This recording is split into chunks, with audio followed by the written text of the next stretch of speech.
friends, welcome to Nitz പുതിയൊരു എപ്പിസോഡിലേക്ക് സ്വാഗതം. ഇന്നും ഒരു വ്ളോഗ് വീഡിയോ ആയിട്ടാണ് ഞാൻ വന്നിരിക്കുന്നത്. കഴിഞ്ഞ വീഡിയോ എല്ലാവരും കണ്ടെന്ന് വിശ്വസിക്കുന്നു. നമ്മുടെ അക്വേറിയം ടാങ്ക് എങ്ങനെ വീട്ടിലുണ്ടാക്കാം എന്നതായിരുന്നു വീഡിയോ. ടാങ്ക് ഉണ്ടാക്കിയിട്ട് ഇപ്പോൾ ഒരു 4 ദിവസമായി. ടാങ്ക് നന്നായിട്ട് ക്ലീൻ ചെയ്ത് വാട്ടറൊന്നും പുറത്തു പോകുന്നില്ല. അങ്ങനെ ക്ലീൻ ചെയ്ത് പുതിയ വെള്ളമെല്ലാം ആയി ഞാൻ സെറ്റ് ചെയ്ത് വെച്ചിട്ടുണ്ട്. അപ്പോൾ നമ്മൾ ഇന്ന് അതിനകത്തോട്ട് മീൻ ഇടാൻ പോവുകയാണ്. പിന്നെ മീനിൻ്റെ തന്നെ ഒരു ബാച്ച് ഇപ്പോൾ ഇറങ്ങിയിട്ടുണ്ട്, ബ്രീഡ് ചെയ്ത് ഇറങ്ങിയിട്ടുണ്ട്. അപ്പോൾ അവർക്ക് ഫീഡ് ചെയ്യാനായിട്ട് ഞാൻ കുറച്ച് ആർട്ടീമിയുടെ എക്സ് മേടിച്ചു. അതെങ്ങനെയാണ് ഹാച്ച് ചെയ്യണമെന്ന് ഞാൻ ഇന്നത്തെ വീഡിയോയിൽ പറയാം, ടൈം ഉണ്ടെങ്കിൽ. പിന്നെ ഇന്നത്തെ വീഡിയോയിൽ മെയിനായിട്ട് പറയാൻ പോകുന്നത് എൻ്റെ പെറ്റ്സിനെ പറ്റിയിട്ടാണ്. എൻ്റെ ഗപ്പികളെയും പിന്നെ എനിക്ക് ചെറിയൊരു പട്ടിക്കുട്ടി എന്ന് പറയാൻ പറ്റില്ല, പട്ടിയും പിന്നെ കുറച്ച് ലവ് ബേർഡ്സും ഉണ്ട്. അതിനെയൊക്കെ ഒന്ന് പരിചയപ്പെടുത്തി തരാം. എൻ്റെ ചാനൽ ഇതുവരെ നിങ്ങൾ സബ്സ്ക്രൈബ് ചെയ്തില്ലെങ്കിൽ സബ്സ്ക്രൈബ് ചെയ്തെടുത്തുള്ള ബെല്ലൈക്കനും കൂടി ഇനേബിൾ ചെയ്ത് നമുക്ക് നേരെ വീഡിയോയിലോട്ട് പോകാം. ഇത് മോസ്കോ വയലറ്റ് എന്ന ഗപ്പിയാണ്. ഇതാണ് നമ്മളിന്ന് പുതിയ ടാങ്കിലോട്ട് മാറ്റാനായിട്ട് പോകുന്നത്. 10 പീസുണ്ട്. എൻ്റെ ഏറ്റവും കൂടുതലുള്ള ഗപ്പികളിലൊന്നാണിത്. ഈ കൊറോണയൊക്കെ ആയപ്പോൾ ഗപ്പികളെ ഒന്നും നോക്കാനൊന്നും സമയം കിട്ടിയില്ല. ആക്ച്വലി സമയം കിട്ടേണ്ടതാണ്, പക്ഷെ മടി കാരണം ഒരു 2-3 മാസത്തേക്ക് ഇതിനൊന്നും നോക്കാൻ പറ്റിയില്ല. അങ്ങനെ ഒരുപാട് ഗപ്പികൾ ചത്തുപോയി. ഞാനിപ്പോൾ വീണ്ടും തുടങ്ങുകയാണ്. 2-3 ഫ്രിഡ്ജ് കേസൊക്കെ ഒപ്പിച്ച് വെച്ചിട്ടുണ്ട്. ഈ ഡംബോ ഇയറും അങ്ങനത്തെ കുറച്ച് വെറൈറ്റീസ് ചെയ്താൽ കൊള്ളാമെന്നുണ്ട്. എന്തായാലും ഓണം കഴിഞ്ഞിട്ട് അതിൻ്റെ ഒരു അപ്ഡേറ്റഡ് വീഡിയോ ഞാൻ ഇടുന്നതായിരിക്കും. ഇത് ഞാൻ നേരത്തെ കാണിച്ച മോസ്കോ വയലറ്റിൻ്റെ തന്നെ ബ്രീഡാണ്. കുറച്ച് പ്രായം ചെന്ന ആൾക്കാരുണ്ട് ഇതിനകത്ത്. ഇത് ശരിക്കും ഇത് കറക്റ്റ് ക്വാളിറ്റി അല്ല. ഇത് ക്വാളിറ്റിയൊക്കെ പോയി ഇത് നോക്കാതെ ഇട്ടിരുന്ന് ഇതിനകത്ത് തന്നെ കിടന്ന് ബ്രീഡായി കുറേ കുഞ്ഞു കുട്ടികളെ നിങ്ങൾ ശ്രദ്ധിച്ച് നോക്കിയാൽ കാണാൻ പറ്റും. കുറേ കൊച്ചു കുട്ടികൾ ഇതിൻ്റെ ഇടയിലുണ്ട്. അപ്പോൾ ഞാൻ കഴിഞ്ഞ ആഴ്ച ഈ ടാങ്ക് ഒന്ന് ക്ലീൻ ചെയ്തായിരുന്നു. അതുകൊണ്ടാണ് ഇത്രയെങ്കിലും ഭംഗിയിൽ അത് കിടക്കുന്നത്. ഇതിനകത്ത് കുറച്ച് മിക്സഡ് ഗപ്പികളാണ്. ഒരു 2-3 കൊണ്ടിട്ടതാണ്. പിന്നെ ഇത് പെറ്റുപെരുകി ഒരുപാടായി. ഇതിന് പ്രത്യേകിച്ച് കെയറിങ്ങോ അങ്ങനെയൊന്നും കൊടുക്കേണ്ട കാര്യമില്ല. ഇത് തനിയെ അങ്ങ് വളർന്നോളൂ. പിന്നെ ഫുഡ് മാത്രം നമ്മളിട്ട് കൊടുക്കാറുണ്ട്. ഫ്രണ്ട്സ്, ഇതാണ് നമ്മൾ അന്ന് സെറ്റ് ചെയ്ത ടാങ്ക്. ഒരു ചെറിയ ടാങ്കാണ്. ഞാനിപ്പോൾ 10 ഗപ്പീസിനെയാണ് ഇതിനകത്ത് ഇടാൻ ഉദ്ദേശിക്കുന്നത്. 10 കൂടുതൽ ഇതിനകത്ത് കൊള്ളും. ചെറിയൊരു ഫിൽറ്ററൊക്കെ സെറ്റ് ചെയ്ത് വെച്ചിട്ടുണ്ട്. നിങ്ങൾ ആരും വീഡിയോ കണ്ടിട്ടില്ലെങ്കിൽ ഞാൻ ഡിസ്ക്രിപ്ഷനിൽ ലിങ്ക് ഇട്ടിട്ടുണ്ട്, നിങ്ങൾക്ക് പോയി കാണാവുന്നതാണ്. നിങ്ങൾക്ക് വളരെ ഈസി ആയിട്ട്, ഞാനിത് ആദ്യമായിട്ടാണ് ഇത് ചെയ്യുന്നത്, ഇതുപോലൊരു ടാങ്ക് ആദ്യമായിട്ടാണ് ചെയ്യുന്നത്. നിങ്ങൾക്കും വളരെ ഈസി ആയിട്ട് ഇതുപോലൊരു ടാങ്ക് വീട്ടിൽ സെറ്റ് ആവുന്നതേ ഉള്ളൂ. നിങ്ങൾ ആ വീഡിയോ പോയി കാണുക. പിന്നെ ഇത് കണ്ടില്ലേ, ഒരു ചെറിയ ഭരണി പോലെയൊക്കെ. ഇത് വേസ്റ്റൊന്നുമല്ല, ഇത് വാഴയില ഇട്ട് വെച്ചിരിക്കുകയാണ്. ഇൻഫോസേറിയൊക്കെ കൾച്ചറിന് വേണ്ടിയിട്ടാണ് ഇത് ചെയ്ത് വെച്ചിരിക്കുന്നത്. ഒരു 2-3 ദിവസം കൂടി കഴിയുമ്പോൾ ഇതിനകത്ത് ചെറിയ ചെറിയ സൂക്ഷ്മജീവികളുണ്ടാകും. അത് നമുക്ക് ഗപ്പി ഫ്രൈസിന് കൊടുക്കാവുന്നതാണ്. ഇനി ഇതിൻ്റെ അടുത്തൊരാളും കൂടി കിടപ്പുണ്ട്, അതും കൂടി കാണിക്കാം. ഇത് സീ ത്രൂ കോയി എന്ന് പറയുന്ന ഗപ്പിയുടെ തന്നെ ഒരു വെറൈറ്റിയാണ്. നല്ല രസമാണ് ഇതിൻ്റെ ബോഡി വളരെ ട്രാൻസ്പെറൻ്റ് ആണ്. അപ്പോൾ കുഞ്ഞുങ്ങളൊക്കെ ഉണ്ടെങ്കിൽ നമുക്ക് കാണാനായിട്ട് പറ്റും.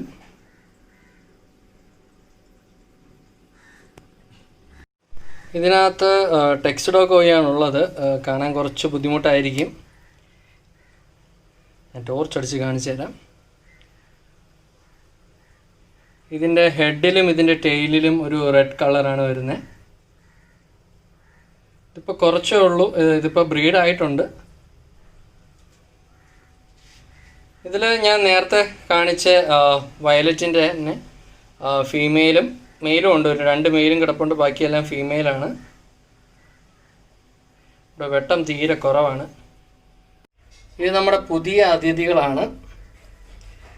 പ്ലാറ്റിനം റെഡിൻ്റെ ജോഡികളാണ്. 2 ഉള്ളൂ. ഞാനിപ്പോൾ വാങ്ങിച്ചിട്ട് ഒരാഴ്ച ആയതേ ഉള്ളൂ. ഇനി ഇപ്പുറത്തെ ബ്ലൂ ഈഗിൾ എന്ന് പറഞ്ഞിട്ടൊരു വെറൈറ്റി കണ്ടില്ലേ, അത് 2 ഉള്ളൂ. ഇതും പ്ലാറ്റിനം കൂടി ഒരുമിച്ചാണ് വാങ്ങിച്ചത്. പേടിച്ചൊളിച്ചിരിക്കുകയാണ്.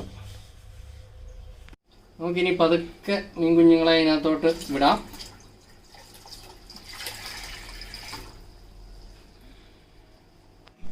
ശരിക്കും ഞാനിട്ടതുപോലെയൊന്നും ഇടാൻ പാടില്ല. നിങ്ങൾക്ക് വലയൊക്കെ ഉണ്ടെങ്കിൽ വലയൊക്കെ ഉപയോഗിച്ചിട്ട് വേണം മീനെ റിലീസ് ചെയ്യാനായിട്ട്. മീനധികം പ്രഷറൊന്നും കൊടുക്കാനായിട്ട് പാടില്ല.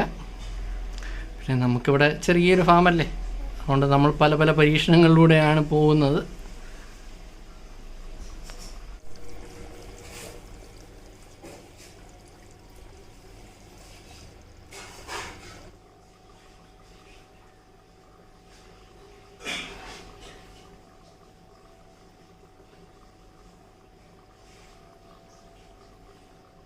ഇതിൽ കുറച്ച് പ്ലാറ്റിയാണ്, ഇവിടെ തന്നെ ബ്രീഡായ ഐറ്റമാണ് ഇതൊക്കെ.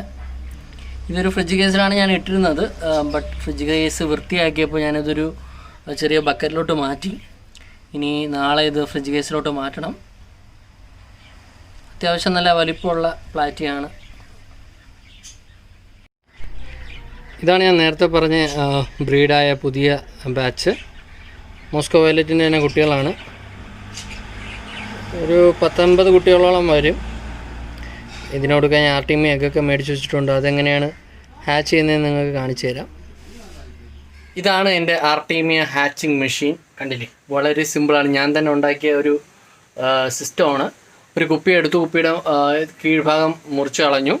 എന്നിട്ട് ഇത് തൂക്കിയിടാനായിട്ട് ഒരു കയറ്, പിന്നെ ഏറ്റവും താഴെയായിട്ട് അടപ്പിൽ ഞാൻ ചെറിയ ഒരു ഹോൾ ഇട്ടിട്ട് അതിൽ നിന്നൊരു ചെറിയൊരു പൈപ്പ് ഈ വിരിഞ്ഞിറങ്ങുന്ന ആർട്ടീമിയ കളക്ട് ചെയ്യാനായിട്ട്. ഇനി ഇതിനകത്ത് എന്തൊക്കെയാണ് ചെയ്യേണ്ടത്, എങ്ങനെയാണ് എഗ്ഗ് ഇടേണ്ടത്, അത് കാണിച്ചു തരാം. ഇതാണ് ഹാച്ചിങ് സെറ്റപ്പ്. ഇതാ കണ്ടില്ലേ, കുറച്ച് വെള്ളം ഞാൻ നിറച്ചിട്ടുണ്ട്. എയറേഷൻ കൊടുത്തിട്ടുണ്ട്. എയറേഷൻ നിർബന്ധമാണ് മുട്ടകൾ വിരിയിക്കാനായിട്ട്. എയറേഷൻ ഏറ്റവും അടിയിൽ നിന്ന് പോകത്തക്ക വിധത്തിലാണ് ചെയ്തിട്ടുള്ളത്. പിന്നെ ഈ താഴത്തെ ട്യൂബ് മുകളിലോട്ടാക്കി വയ്ക്കുക, ഇല്ലെങ്കിൽ വെള്ളം ഇതുവഴി പോകും. ഇത് ജസ്റ്റ് ഹാച്ചായ ആർട്ടീമിയെ കളക്ട് ചെയ്യാൻ വേണ്ടിയിട്ട് മാത്രമാണ് നമ്മൾ ഉപയോഗിക്കുന്നത്.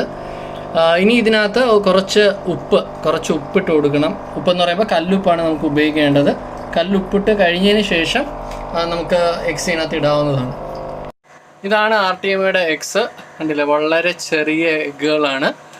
ഇതിപ്പോൾ 25 ഗ്രാമേ ഉള്ളൂ. 25 ഗ്രാമിന് 140 രൂപയാണ്. ശരിക്കും പറഞ്ഞാൽ വില ഇത് കുറവാണ്. ഇത് ഇന്ത്യൻ ആർട്ടീമിയാണ്, അല്ലാതെ OSA എന്ന് പറയുന്നൊരു ബ്രാൻഡായിട്ടുള്ള ആർട്ടീമിയ ഉണ്ട്. അത് കുറച്ചുകൂടി ഈ ഹാച്ചിങ് റേറ്റ് വളരെ കൂടുതലാണ് അതിന്. ഇന്ത്യൻ ആർട്ടീമിയ അപേക്ഷിച്ച് നോക്കുമ്പോൾ ഇന്ത്യൻ ആർട്ടീമിയ കുറച്ച് വില കുറവാണ്. നമ്മളെപ്പോലുള്ളവർക്കൊക്കെ പറ്റിയതാണ്. 25 ഗ്രാം മതി. ഇത് എനിക്ക് തോന്നുന്നു ഇവിടെ ഒരു 50 മീനുകൾ കാണും. ഒരു മാസത്തേക്ക് 25 ഗ്രാമിൻ്റെ ആവശ്യമുള്ളൂ എന്നാണ് എനിക്ക് തോന്നുന്നത്. ഇനി ഹാച്ചിങ് സെറ്റപ്പിലോട്ട് നമുക്കിത് ഇടാം.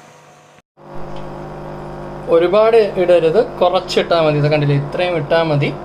ഇത് തന്നെ ഒരുപാട് കാണും. ഇത് നമ്മൾ ഇട്ട് കൊടുക്കുക, ഒന്ന് കലക്കി കൊടുക്കുക ചെറുതായിട്ട്.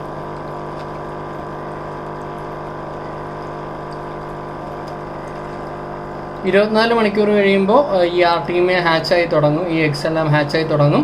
48 മണിക്കൂറാകുമ്പോൾ ഇത് എല്ലാ എഗ്സും ഹാച്ച് ചെയ്ത് കഴിയും. ഇനി അടുത്ത് ഞാൻ പരിചയപ്പെടുത്താൻ പോകുന്നത് കുറച്ച് ലവ് ബേർഡ്സിനെയാണ്. കുറച്ചെന്ന് പറഞ്ഞാൽ ഒരു 3 എണ്ണേ ഉള്ളൂ. 5 എണ്ണം ഉണ്ടായിരുന്നതാണ്. അതിൽ 2 എണ്ണം ബടിയായി പോയി. അല്ലേ, ഇപ്പോൾ ഈ 3 എണ്ണം ഉണ്ട്. കഴിഞ്ഞ 1 വർഷമായിട്ട് ഇവരെല്ലാം ഇതുപോലെ തന്നെ ഇരിപ്പുണ്ട്. ശരിക്കും ഇതിൻ്റെ പുറകിലൊരു കഥയുണ്ട്, ഈ ലവ് ബേർഡ്സിൻ്റെ പുറകിൽ. അത് ഞാൻ പറഞ്ഞുതരാം. ഈ ലവ് ബേർഡ്സിൻ്റെ യഥാർത്ഥ ഓണർ ഞാനല്ല, എൻ്റെ ചേച്ചിയുടെ കൊച്ചാണ്. ആദു എന്ന് പറയും, ആദിഷ്. നമ്മുടെ നമ്മുടെ സ്വന്തം ആദപ്പൻ്റെ ആണ് ഈ ലവ് ബേർഡ്സ്. രണ്ടെണ്ണേ ഉള്ളൂ. ഒരെണ്ണം ഞാൻ വാങ്ങിച്ചിട്ടതാണ്. അവൻ ഇവിടെ ആയിരുന്നപ്പോൾ അവന് കളിക്കാൻ വേണ്ടിയിട്ട്, അവന് 4 വയസ്സേ ഉള്ളൂ. അവന് കളിക്കാൻ വേണ്ടിയിട്ട് അവന് ഒരു കൂട്ടായിട്ട് അളിയൻ വാങ്ങിച്ചു കൊടുത്തതാണ് ഈ ഒരു കേജും ഒരു 2 എണ്ണവും. ബട്ട് അളിയന് പിന്നെ ട്രാൻസ്ഫർ ആയി, അളിയൻ ഗുജറാത്തിലോട്ട് പോയി. അപ്പോൾ ഇതാരും നോക്കാനില്ലായിരുന്നു. അപ്പോൾ എന്നെ ഏൽപ്പിച്ചു. ഞാൻ അതുകൊണ്ട് സുരക്ഷിതമായി കരങ്ങളിലാണ് അളിയൻ ഏൽപ്പിച്ചത്. ഞാൻ വളരെ പൊന്നുപോലെ 1 വർഷമായി നോക്കുന്നു. ഇതിൻ്റെ കൂടെ 3 എണ്ണം കൂടി വാങ്ങിച്ചിട്ടായിരുന്നു. 3 സമയങ്ങളിലായിട്ടാണ് വാങ്ങിച്ചിട്ടത്. അത് 2 എണ്ണം പോയി. ഇപ്പോൾ 3 എണ്ണം ഉണ്ട്. ഇത് 3ഉം ആണുങ്ങളാണെന്നാണ് എൻ്റെ ഒരു വിശ്വാസം. മുട്ടയെന്നൂടുന്നത് ഇതുവരെ കണ്ടില്ല. ബട്ട് ഇങ്ങനെ ഒരു ചെറിയൊരു കേജിലിട്ടാലൊന്നും ഇവ മുട്ടയിടില്ല കേട്ടോ. ഒരു വലിയൊരു കേജ് വേണം. ഇതിന് വേണ്ടിയിട്ട് തന്നെ ഈ ബ്രീഡിങ് കേജ് ഉണ്ട് ലവ് ബേർഡ്സിന്. അങ്ങനെ ഒരു കേജിലിട്ടാൽ മാത്രമേ ഇത് ബ്രീഡ് ആവത്തുള്ളൂ. പിന്നെ നമ്മൾ അങ്ങനത്തെ ഒരു ഉദ്ദേശത്തിലല്ല, ജസ്റ്റ് നമുക്കൊരു കാണുമ്പോൾ ഒരു രസം, അത്രേ ഉള്ളൂ. അല്ലാതെ ഇതിനെ ബ്രീഡ് ചെയ്ത് കുറേ കുട്ടികളുണ്ടാകും അങ്ങനെയൊന്നുമില്ല.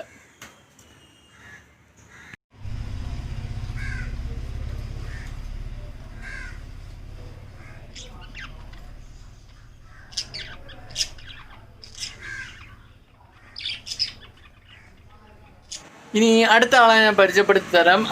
അടുത്ത ആൾ ഭയങ്കര ഉറക്കമാണ്, ഉച്ചമയക്കത്തിലാണ്. ഞാനൊന്ന് വിളിച്ച് നോക്കാം. ഇങ്ങ വാ. ഓ, അതൊക്കെ എണീറ്റ് വരുന്നേ ഉള്ളൂ. ആശാൻ ഉച്ചമയക്കത്തിലാണ്. ഇവിടെ കയറി വാ. എല്ലാവർക്കും ഒരു ഹായ് ഒക്കെ പറയട്ടെ. ഇങ്ങ വാ. ഇതാണ് നമ്മുടെ പപ്പിക്കുട്ടൻ. കണ്ടോ, ഭയങ്കര സ്നേഹമാണ്. അപ്പോൾ ഇതാ എല്ലാവർക്കും ഒരു ഹായ് കൊടു. ഇങ്ങോട്ട് വേണം. ഓ, ഇതാണ് നമ്മുടെ പപ്പിക്ക് ഇപ്പോൾ 3 വയസ്സായി പ്രായം. നമ്മുടെ ബസൂട്ടനും പപ്പിക്ക് ഏകദേശം ഒരേ പ്രായമാണ്. പപ്പി നമ്മുടെ അടുത്ത് വന്നതിനൊരു കഥയുണ്ട്. ശരിക്കും പപ്പിയുടെ ഓണേഴ്സ് നമ്മളല്ല. നമ്മുടെ വീടിൻ്റെ അടുത്ത് വാടകയ്ക്ക് താമസിക്കുന്ന ഒരു പാർട്ടി ഉണ്ടായിരുന്നു. അവർക്ക് ശരിക്കും 2 ഡാഷണ്ട് ഉണ്ടായിരുന്നു. അതിൽ അവർ ഒരെണ്ണത്തെ നോക്കാൻ വയ്യാതെ ആയി. അങ്ങനെ നമുക്ക് തന്നു. പിന്നെ വളരെ കുഞ്ഞായിരുന്നപ്പോഴാണ് നമുക്ക് തന്നത്. വേറെ ഒരെണ്ണം ഉണ്ടായിരുന്നതിന് അവരും എടുത്തു. അങ്ങനെയാണ് ഇവൻ നമ്മളടുത്ത് വന്നത്. ഇപ്പോൾ വന്നിട്ട് 2 വർഷമായി. 1 വയസ്സിലാണ് നമ്മൾ കൊണ്ടുവന്നത്. അല്ലേ പപ്പി? ഇനി പോയി കിടന്നോ, ഉറങ്ങിക്കോ. പക്ഷെ ഗേറ്റിൻ്റെ അവിടെ വന്നാലും ഭയങ്കര കുറേയൊക്കെയാണ്. ബട്ട് ഗേറ്റ് തുറന്നാൽ പിന്നെ ആൾ ഭയങ്കര സ്മാർട്ടാണ്. ഇതുവരെ ആരും ഇങ്ങനെ കടിച്ചിട്ടൊന്നുമില്ല. എന്താ കുരയ്ക്കുന്ന പട്ടി കടിക്കില്ലെന്ന് പറയുന്നത്. ഞാൻ ആരെയും കടിച്ചിട്ടൊന്നുമില്ല. ഭയങ്കര സ്നേഹമാണ് എല്ലായിടത്തും. വസുവിനെ ആണെങ്കിലും ഭയങ്കര പുറകെ നടന്ന്, വസുവിന് അങ്ങനെ നക്കത്തൊന്നുമില്ല. ഭയങ്കര സ്നേഹമാണ്. അപ്പോൾ എല്ലാവരും പരിചയപ്പെട്ടില്ലേ പപ്പിക്കൂട്ടനെ? പപ്പി എല്ലാവർക്കും ഒരു ഹൈ കൊടുക്കും. ഫ്രണ്ട്സ്, അപ്പോൾ ഇതായിരുന്നു നമ്മുടെ ഇന്നത്തെ വീഡിയോ. എല്ലാവർക്കും ഇഷ്ടപ്പെട്ടെന്ന് കരുതുന്നു. കണ്ടില്ലേ, ഇതൊക്കെയാണ് ശനി ഞായർ ദിവസങ്ങളിൽ എൻ്റെ പ്രധാന പരിപാടികൾ. ഇവയ്ക്കൊക്കെ ആഹാരം കൊടുക്കുക എന്നും പറഞ്ഞ് ബാക്കിയുള്ള ദിവസങ്ങൾ ആഹാരം കൊടുക്കുന്നില്ല എന്നല്ല. എന്നാലും ശനി ഞായർ ദിവസങ്ങളിൽ കൂടുതൽ അവേഴ്സാണ് ഇവരുടെ കൂടെ സ്പെൻഡ് ചെയ്യുന്നത്. ഇപ്പോൾ മീനിൻ്റെ ആണെങ്കിൽ ടാങ്ക് ക്ലീൻ ചെയ്യുക, വാട്ടർ റീപ്ലേസ് ചെയ്യുക, പിന്നെ പപ്പിയുടെ കാര്യമാണെങ്കിൽ പപ്പിയെ കുളിപ്പിക്കുക, അങ്ങനത്തെ ഒരുപാട് കാര്യങ്ങൾ ഈ ദിവസങ്ങളാണ് ചെയ്യാറ്. നിങ്ങളും ഇതുപോലെ സമയം കണ്ടെത്തി ഏതെങ്കിലുമൊക്കെ പെറ്റ്സിനെ വാങ്ങിച്ച് വളർത്താനായിട്ട് നോക്കുക. വളരെ സ്ട്രെസ് റിലീഫാണ് സത്യം. നമ്മൾ തിങ്കൾ മുതൽ വെള്ളി വരെ കഷ്ടപ്പെട്ട് പണിയെടുത്ത് ചിലർക്കൊക്കെ ആണെങ്കിൽ ഭയങ്കര പ്രശ്നം കാര്യങ്ങളൊക്കെ ആയിരിക്കും. അപ്പോൾ അതൊക്കെ മാറ്റണമെങ്കിൽ നിങ്ങൾ ജസ്റ്റ് ഒരു മീനെങ്കിലും ഒന്ന് വളർത്തി നോക്കുക. ഭയങ്കര രസമാണ് അവരുടെ കളികളൊക്കെ കണ്ടുകൊണ്ടിരിക്കാനും. നമുക്ക് പെട്ടെന്ന് നമ്മുടെ മൈൻഡൊക്കെ ഒന്ന് സെറ്റാവും. അപ്പോൾ ഇത്രയേ ഉള്ളൂ ഇന്നത്തെ വീഡിയോ. കണ്ടില്ലേ, ഇതൊക്കെയാണ് എൻ്റെ പെറ്റ്സിൻ്റെ സാമ്രാജ്യങ്ങൾ. ഇനിയും ഇതിനെ ഇങ്ങനെ വളർത്തി എടുത്താൽ കൊള്ളാമെന്ന് ആഗ്രഹമൊക്കെ ഉണ്ട്. അങ്ങനെ വരികയാണെങ്കിൽ ഞാൻ അതിനെ പറ്റിയിട്ടൊരു വീഡിയോ ചെയ്യുന്നതാണ്. അപ്പോൾ ഇത്രയേ ഉള്ളൂ ഇന്നത്തെ വീഡിയോ. ഇഷ്ടപ്പെട്ടിട്ടുണ്ടെങ്കിൽ എൻ്റെ ചാനൽ സബ്സ്ക്രൈബ് ചെയ്യുക, അടുത്തുള്ള ബെല്ലൈക്കനും കൂടി ഇനേബിൾ ചെയ്യുക. ഇനിയും ഇതുപോലുള്ള രസകരമായ വീഡിയോസുമായിട്ട് നിതിൻ വരുന്നതായിരിക്കും. I am signing off. By.